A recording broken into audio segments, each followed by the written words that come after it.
know I'm better than you. I am not. Okay, back at it again, but this time I'm covering 8 games, those being in order: Poker Night 2, Bloodfresh Supply, Ratz Instagib, Project Warlock, Borderlands 2, Clustertruck, Boris the Dark Survival, and Streets of Rouge. Yeah, this is a real grab bag of games. Some somewhat famous games, some hidden gems, and Boris the Dark Survival. One man once died, but did you know that he could read all our minds? Poker Night 2. Poker Night 2 is poker, but it's poker with Claptrap from Borderlands 2, Sam from Sam & Max, Ash from Evil Dead, and Brock goddamn Samson. Yeah, this game's good for a few hours, then you've heard all the voice lines and conversations. And you'll forget about it for a few years. Then, after a few years, you'll pick it up again, and it'll be a blast. Gambling addiction was never so fun. 6.5 out of 10.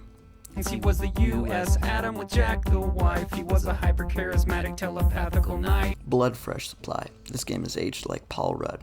That is to say, it's as fresh as ever. If you're a big boomer shooter fan, you already know and love this game, and you won't stop annoying your friends about the amazing enemies, perfect shotgun, amazing voice lines by Stephen Wright, and that TNT. That damn TNT.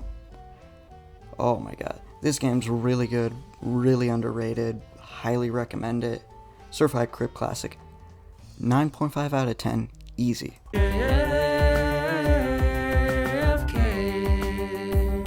Ratz Instagib. This is one of the best arena shooters out there, and probably the most overlooked. This game's gimmick, other than the whole rat thing, is that it's one shot to kill. It really takes the fat off of arena shooters, and I really like it. It refines it in a similar way to Downwell. But where this game really slaps is the soundtrack. This thing is criminally underrated and has no right to go so hard. 7.5 out of 10. Plus 1 just for that God tier soundtrack. Her goal was to raise the future human supreme. He smelled like the future. His words felt like flowers. And if you shook your hand, you'd make love with it for hours. Project Warlock. Okay, so this is a good game, but I'm glad I only have 30 seconds to talk about it. It's really well made and has a cool upgrade system, solid short levels, pretty fun to play and turn your brain off with, but it's kind of like a new Super Mario Bros. Game.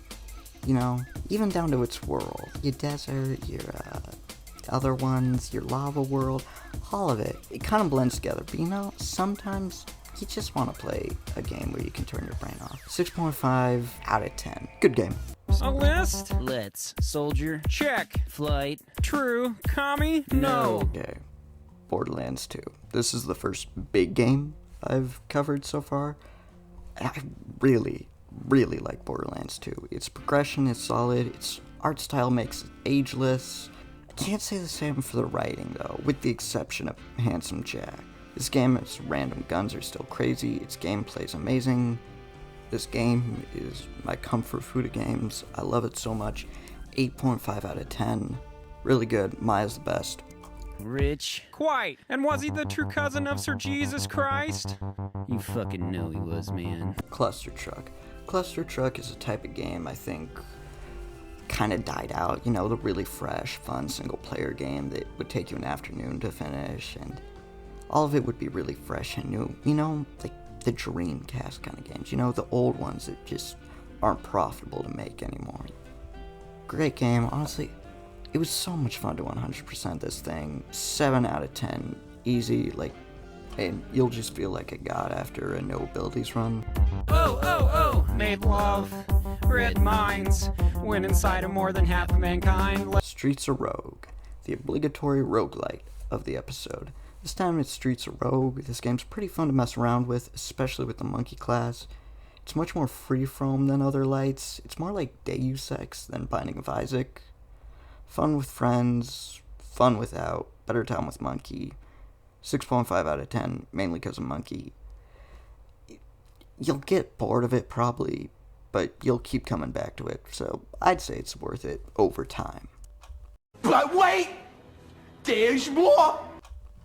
Okay, editor Panskii here. I'm now realizing I actually missed a game. In my first recording, I actually didn't talk about Boris and the Dark Survival, which in itself is kind of my thoughts on Boris and the Dark Survival, but I'm just gonna go ahead and read it real fast. Boris and the Dark Survival. So far, I haven't mentioned a bad game yet. This changes now. Boris is really boring. I tried to make a video on it a few months ago, but I couldn't bring myself to playing it for more than 4 rounds.